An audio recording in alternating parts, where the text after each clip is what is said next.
നമസ്കാരം, പൊട്ടക്കണ്ണാണേ. നമ്മളുടെ വീണ ജോർജ് ജിയെ അടിച്ചിട്ട പെടലിക്ക് കൊടുത്ത ആ കൾപ്രിറ്റിനെ ഇതുവരെ പോലീസിന് പിടിക്കാൻ പറ്റിയിട്ടില്ല, ക്യാമറകൾക്ക് പിടിക്കാൻ പറ്റിയിട്ടില്ല. പക്ഷെ അങ്ങനെ ഒരാളുണ്ട് എന്നാണ് വീണ ജി പറയുന്നത്.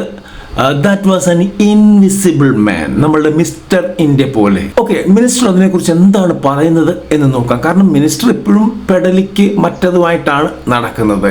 കാരണം അഭിനയം അത് കണ്ടിന്യൂ ചെയ്ത് പോകണ്ടേ. അപ്പോൾ പോലീസിന്റെ ശ്രദ്ധ ഈ ആദ്യത്തെ ആളിലേക്ക് പോയി. അപ്പൊ രണ്ടാമത്തെ ആള് ഇതിനുള്ളിലൂടെ, ഈ സുരക്ഷാ വലയത്തിനുള്ളിലൂടെ അകത്തേക്ക് എത്തിയിട്ടുണ്ട്, എന്റെ അടുത്ത് എത്തിയിട്ടുണ്ട്.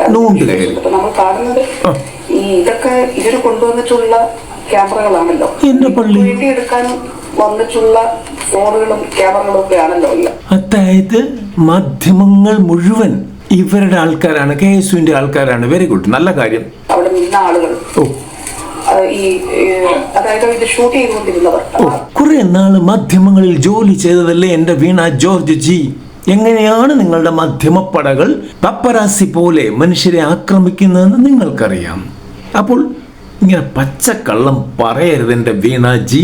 ഇവരുടെ ഒരു ഭാഗമാണ് കാണിക്കുന്നത്. എന്നിരുന്നാലും ആദ്യം ഇത് വന്നിട്ടുണ്ട്. അതായത് ഈ ഒരാളകത്തേക്ക് വന്ന് എന്റെയും ആ വനിതാ പോലീസുകാരുടെയും അടുത്തേക്ക്, വനിതാ പോലീസ് ഓഫീസറുടെ അടുത്തേക്ക് വരുന്നത് നമുക്കതിൽ കാണാനായിട്ട് സാധിക്കും. ദൃശ്യങ്ങൾ നമ്മൾ കാണുമ്പോൾ രണ്ടുപേരും അങ്ങോട്ട് കുതിച്ചെത്തുന്നുണ്ട്, പോലീസ് വലയം ചെയ്യുന്നുണ്ട്. അതിനുശേഷം പിന്നെ കാണുന്നത് മന്ത്രി വളരെ പ്രകോപിതയായി ഈ സമരക്കാരോട് അങ്ങോട്ട് അഗ്രസീവായി നിൽക്കുന്നതാണ്. യെസ്, മന്ത്രി വളരെ പ്രകോപിതയായി സമരക്കാരോട് അഗ്രസീവായിട്ട് സംസാരിക്കുന്നതാണ്. അപ്പോൾ പെടലി ഉളുക്കില്ല. വളരെ അടിപൊളിയായിട്ടാണ് ചൂടാകുന്ന ദൃശ്യങ്ങൾ നമ്മൾ കണ്ടതാണ്. അത് ട്രിഗർ ചെയ്തത് അതിന് പ്രകോപനമായിരുന്ന പോലീസിന് തന്നെ മന്ത്രിയെ നിയന്ത്രിക്കേണ്ടി വന്നു. എന്റെ ശരീരം നൊന്തു, അതിനോടുള്ള പ്രതികരണമായിരുന്നു. പക്ഷെ ഇത്രയും പോലീസുകാർ ചുറ്റിവളഞ്ഞു നിന്നിട്ടും അവരെ ഒന്നും നോവിക്കാതെ മന്ത്രിയുടെ മാത്രം ശരീരം നോവിക്കാൻ വന്ന ആ അദൃശ്യ ശക്തി ഏതാണ് എന്നിതുവരെ പോലീസുകാർക്ക് പോലും മനസ്സിലായിട്ടില്ല.